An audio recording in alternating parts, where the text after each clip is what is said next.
Vous réagissez à une tribune parue dans le journal Le Parisien, signée par 4000 comédiens, qui mettent en garde contre les risques que l'intelligence artificielle fait courir au cinéma. Oui, Dimitri, ce matin, je vous amène au cinéma.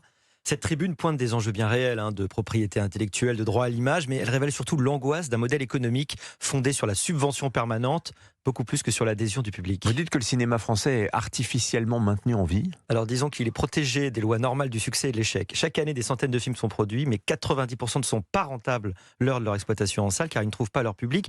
Le succès de quelques blockbusters cache la grande fragilité de la très grande majorité de la production française. Les pertes sont mutualisées par les subventions, les gains restent privés quand il y a un succès. Et alors qui paye pour ce mécanisme de soutien? Eh bien, je vous le donne en mille, les Français, à travers une avalanche de taxes parafiscales, sur les billets, les abonnements Internet, les vidéos en streaming, l'achat d'appareils électroniques, etc.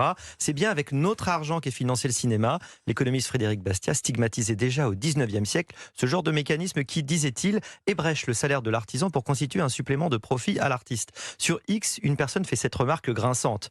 Le cinéma français résume un schéma adoré par la gauche. On prend l'argent à ceux qui réussissent pour financer les échecs des autres, des amis du système bien placés s'en mettent plein les poches, et en plus, ils donnent des leçons de morale à ceux qui payent. Et donc l'intelligence artificielle, quel rôle va-t-elle jouer là-dedans? Est-ce qu'elle vient rompre cet équilibre? En fait, elle agit comme un révélateur. Elle montre qu'on peut produire autrement, beaucoup moins cher, avec beaucoup moins d'intermédiaires. De plus en plus, un petit studio équipé d'outils IA peut générer des effets spéciaux, prévisualiser un tournage, monter un film, tester des scénarios à une fraction du coût traditionnel. Ça bouleverse complètement les barrières à l'entrée. Mais les artistes, eux, craignent surtout une perte de créativité. Est-ce qu'ils ont raison?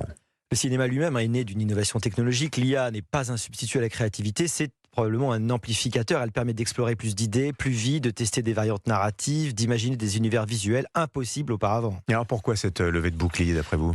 Parce que l'IA menace des rentes, elle bouleverse l'entre-soi douillet de la création subventionnée, elle réduit le pouvoir des réseaux fermés, des commissions, des circuits de financement, elle rapproche la création du public. Demain, un créateur pourra produire et diffuser directement sans passer par les structures traditionnelles.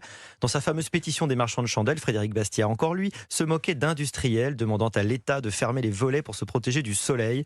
Aujourd'hui, certains réclament des volets réglementaires contre l'IA, mais on ne bloque pas une révolution technologique par décret. Donc pour vous, c'est une chance pour le cinéma? Oui. L'IA, comme dans tous les secteurs, va être une tempête bouleversant les emplois, mais elle peut libérer la création, permettre l'émergence de nouveaux talents et reconnecter les films avec leur public. Voilà.